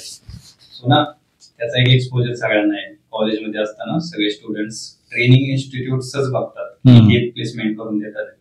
मग तुम्ही मग अशी एक रियालिटी सांगितली होती प्लेसमेंट कशा केल्या जातात, त्यामध्ये तुम्ही पण इन्व्हॉल्व असता बॅकग्राऊंडला. सो ती एक आयडिया द्या स्टुडंट्सला की काय चालतंय. नाही, कसं होतं माहिती आहे का, ट्रेनिंग इन्स्टिट्यूट एखादा डिग्री पास आउट आहे त्यांनी शक्यतो आहे ना युनिव्हर्सल किंवा ग्लोबल ट्रेनिंग इन्स्टिट्यूट बघायला पाहिजे, जेणेकरून त्यांना है ना डोमेस्टिक किंवा नॅशनल लेवलला आहे ना त्यांना चांगल्या प्लेसमेंटचे चान्सेस असतात. मी आय टीचं सांगतो. आणि जे ट्रेनिंग इन्स्टिट्यूट्स असतात करतात ते कॉस्ट घेतात, त्यांना शिकवतात. पण प्लेसमेंटच्या केसमध्ये काय होतं की आमच्यासारखे कन्सल्टंट कंपनींचेही ते मदत घेतात की सर आमच्याकडं अशी अशी बॅच आहे, एवढे एवढे कॅन्डिडेट्स आहेत आणि हे प्रोफाईल्स आहेत ह्या स्किलसाठी. तर त्यांनाही आम्ही मदत करतो ना. असं नाही आहे की आपण करतच नाही. आता माझ्याकडे जर ओपन पोझिशन आहे आणि मला जर 200-300 लोकं लागतायत, तर मीही तेच प्रयत्न करेन ना, की माझ्या क्लायंटला मला त्या पोझिशन क्लोज करून द्यायच्या आहेत. आणि मला क्लायंट जर पे करतोय, तर मी त्या वेंडरला थोडी बोलणार आहे किंवा त्या ट्रेनिंग इन्स्टिट्यूटला थोडी बोलणार आहे, की सर असं-असं आहे. मग ते काय करतात, मग ते एक्सेलवरती सगळ्या मुलांचा डेटा, जे काही ट्रॅकर असतो तो रिक्वायरमेंटचा, त्याप्रमाणे ते त्याच्यामध्ये त्यांची माहिती भरतात आणि ते आम्हाला मेल करतात. मग त्यांची परत आमच्या लेवलला एक स्क्रीनिंग होते. आम्ही त्यांना स्क्रीन करतो किंवा सगळ्या गोष्टी पडताळून बघतो. ना बेस्ड ऑन ऑब्झर्वेशन की HR डोमेनमध्ये मुलीच का जास्त असतं? सस्टेनेबिलिटी जास्त असते त्यांची आणि ते काय म्हणतात ना, ते विल पॉवर खूप असते. म्हणजे समजून घेण्याची, ऐकून घेण्याची, है नाही, अंडरस्टँडिंग लेवल खूप चांगली असते. मग त्यावेळेला फर्स्ट आहे स्क्रीनिंग किंवा सर्चिंग म्हणतो आम्ही त्याला, सोर्स ज्या वेळेला कॅन्डिडेट केला जातो, त्यावेळेला मुली चांगलं काम करतात, की त्यांना ते जमतं. म्हणजे ते त्यांचं स्किल आहे, की ते करू शकतात, की एकाच वेळेला ते 100-100, 200-200 मुलांना स्क्रीन करू शकतात, त्यांच्याशी बोलू शकतात. म्हणजे त्यांना ते जमतं. आणि है ना, म्हणजे समजूतदारपणा म्हणू शकतो आपण त्याला. त्याच्यामुळे जास्त काम करतात. सो ना लास्ट 2 इयर्स पासून काय IT सेक्टरवरती रिसेशन आलं. सो खूप साऱ्या प्लेसमेंट्स कमी झाल्या, ऑन कॅम्पस कंपनी येणं कमी झालं. सो अशी खूप सारी मुलं आहेत जी की डिझर्विंग आहेत, बट त्यांची प्लेसमेंट झाली नाही. सो ॲज अ मेकॅट्रिक्स कंपनी, तुमचं त्या मुलांसाठी काय सजेशन आहे आणि तुम्ही कशी हेल्प करू शकता जर त्यांना रिच आउट करायचे तुम्हाला? पहिली गोष्ट तर मेकॅट्रिक HRशी कॉन्टॅक्ट करायला पाहिजे. ज्या ओपनिंग्स आणि ज्या रिक्वायरमेंट्स अवेलेबल आहेत त्या तुम्ही बघायला पाहिजे. आणि जरीही तुम्हाला त्यापैकी योग्य वाटत नसेल, जी अपॉर्च्युनिटी मिळेल तिथं तुम्ही सुरू करायला पाहिजे. आणि ॲज अ कंपनी तुम्ही कशी त्यांना असिस्टंट देऊ शकता? ऑलरेडी देतोय ना आपण. ऑलरेडी आपलं ॲप्लिकेशन आहे, वेबसाईट आहे आणि इंटरनली काही कंपन्या HRचं काम करतात, तेही त्यांना लिंक्ड आहेत. म्हणजे HRMSचं जे वेबसाईट आहे, त्याच्यामध्ये रिक्रुटमेंटचीही एक मॉड्यूल आहे, ज्याच्यामध्ये HRही स्वतःचा नंबर आणि स्वतःच्या रिक्वायरमेंट पोस्ट करत असतात. आणि त्याच्यामध्ये कॅन्डिडेट रिच आउट होत असेल तर ऑटोमॅटिकली एखादी कंपनी असेल XYZ, तर ती कंपनी डायरेक्टली त्या कॅन्डिडेटला कॉल पण करते ना. त्यांना मेसेज जातात, नोटिफिकेशन, म्हणजे बल्क मेसेज आपण शूट करतो कॅन्डिडेटला, जे पोर्टलवरती ॲक्टिव्ह आहेत किंवा रजिस्टर आहेत. आत्ता काहीतरी एक 8-10 हजार कॅन्डिडेट आहेत, की जे वेबसाईटला आहेत, की जे जॉब सर्च करतात. तर प्रत्येकाला महिन्यातनं 2दा का होईना मेसेज जातो. प्रत्येक कॅन्डिडेटला अननोन नंबरने जातं, कारण की ते व्हर्च्युअल प्लॅटफॉर्म आहे. आपण स्वतःचं घेतलेलं नाही अजून. आपलं स्वतःचं असेल तर त्याच्यावरती नाव आणि तो लोगो जातो. पण आता हे व्हर्च्युअल असल्यामुळे त्या कॅन्डिडेटला अननोन नंबरने मेसेज जातो. पण जॉब ओपनिंगचे मेसेज प्रत्येकाला जातात. मग जेवढे ॲक्टिव्ह जॉब्स असतील, अवेलेबल जॉब्स असतील, त्यांचा मेसेज कॅन्डिडेटला जातो. ओके, सो ना आपण लास्ट पार्ट मध्ये आहोत या पॉडकास्टच्या. सो डेफिनेटली ही जी लिंक आहे वेबसाईटची, ती डिस्क्रिप्शन मध्ये दिली जाईल कॅन्डिडेट्सला रिच आउट करण्यासाठी तुम्हाला. ओके. सो ना कॅन्डिडेट, फ्रेशर, स्टुडंट्स यांच्या पर्स्पेक्टिव्हने जे क्वेश्चन्स असतात, जे त्यांना जाणून घ्यायला हवे, ते जवळजवळ कम्प्लीट केले आपण सगळं. सो मेकॅट्रिक्स अजून कोणते सोल्युशन्स प्रोव्हाइड करते अदर कंपनीज की जे तुमच्या साईटवरती, कार्डवरती रजिस्टर्ड आहे, लाईक कन्सल्टिंग आहे, कन्सल्टिंग कन्सल्टिंग आपण करतो. त्याच्यानंतर तुमचं स्टाफिंग आणि रिक्रुटमेंट ऑल सोल्युशन. त्याच्यानंतर HRMS एक सॉफ्टवेअर आहे, जे आपण ऑल मॉड्यूल्स आपण प्रोव्हाइड करतो. दुसरं आपण जॉब फेअरही घेतो आणि कॅम्पस ड्राईव्ह हे आपणही करतो, पण डिपेंड्स ऑन की क्लायंट रिक्वायरमेंट असेल तरच आपण जातो, की सांगितलं तरच आपण करतो ते, की बाबा आहे रिक्वायरमेंट आहे की आमच्या मुलांना प्लेसमेंट पाहिजे, करू शकतो. एखाद्या आता इलेक्शन असतील तर त्यावेळेला काय करतात, शैक्षणिक संस्थाही जॉब फेअर घेतात आणि काही लोकल पॉलिटिशियन्स असतात किंवा है ना, जे इच्छुक असतात ज्यांना निवडणूक लढवायची, तर तेही असे सोशल ॲक्टिव्हिटी लेवलला मग त्यांना आपण ते जॉब कार्डचं सोल्युशन देतो, जेणेकरून त्यांचीही मार्केटिंग होते आणि आपल्या कंपनीला आणि तिथल्या प्रभागातल्या किंवा एरियातल्या मुलांना जॉबपर्यंत पोहोचण्याला प्रयत्न मिळतो. आणि HRMS हे खूप चांगलं सोल्युशन आपण बनवलेलं आहे आणि ते आता फायनल स्टेजला आहे, म्हणजे फायनलच आहे. टेस्टिंग चालू आहे, बऱ्याच कंपन्या यूज करतायत ते. तर ते HRMS मधनं सगळ्याच गोष्टी म्हणजे रिक्रुटमेंटही केली जाते. आणि टॅक्स मॉड्यूल म्हणजे एखादा प्रोडक्ट कोणी स्टार्टअप करतोय त्यावेळेला त्याची जी काही कॉस्टिंग असते किंवा प्रोडक्शन कॉस्ट असेल, त्याची सर्व्हिस कॉस्ट असेल, तर ती कॉस्ट कशी त्याची सेव्ह करता येईल, कट करता येईल, ना त्याचं बजेट कसं आपण वाचवू शकतो, याच्यासाठी आपण सोल्युशन देतो. सो तुमचा सुद्धा पहिला अनुभव आहे पॉडकास्टिंगचा. हो. सो HR डोमेन मधलं खूप काही जाणून घ्यायला भेटेल ऑडियन्सला की रिक्रुटमेंट कशा निघतात, काय प्रोसेस असतात. नाही, रिक्रुटमेंट ह्या निघतच असतात. कसं असतं, ज्याला जॉब हवा असतो ना तो पण तेवढाच ॲक्टिव्ह असला पाहिजे. मी असं म्हणत नाही आहे की एखादा म्हणला की बाबा मी वॉकिंगसाठी रिझ्यूम दिला आहे, तिकडनं अपडेटच नाही आलेलं, तर कंपनीला वेळ नसतो किंवा एखाद्याकडं ओपनिंग असते त्यांना वेळ नसतो, ही गोष्ट खरी आहे. पण तुमच्याकडे वेळ असेल तर तुम्ही त्यांना पिंग करून ठेवा, तुम्ही त्यांना मेल करून ठेवा, परत एकदा टॉपअप करायचं त्याच मेलवर. तर ह्या गोष्टीही मॅटर करतात. जॉब भरपूर आहेत, जॉब भरपूर मिळतातही आणि जॉब देण्यासाठी आम्ही प्रयत्नही करतो. So Deepak sir, thank you for this whole information. आणि कसा होता तुमचा अनुभव फर्स्ट टाइम पॉडकास्ट केला? नाही, पहिली गोष्ट तर मी कॅमेऱ्यासमोर बोलतोय की आता हे रेग्युलर प्रॅक्टिसचा भाग आहे की हा माझा अनुभव आहे जो मी सांगितला, फक्त तो कॅमेरा पुढे. नाही तर ह्या गोष्टी आता 12-15 वर्षाचा अनुभव छोटा नाही आहे. आणि मी हे जे काय बोलतो हे पहिल्यांदा कॅमेरा पुढे बोलतोय म्हणे असं काही नाही आहे की मी वेगळं काय बोललोय. ज्या गोष्टी अनुभवात आहेत, कामात आहेत किंवा ज्या गोष्टी असायला पाहिजेत त्याच गोष्टी आहेत, फक्त त्या तुमच्या कॅमेरा पुढे बोललोय.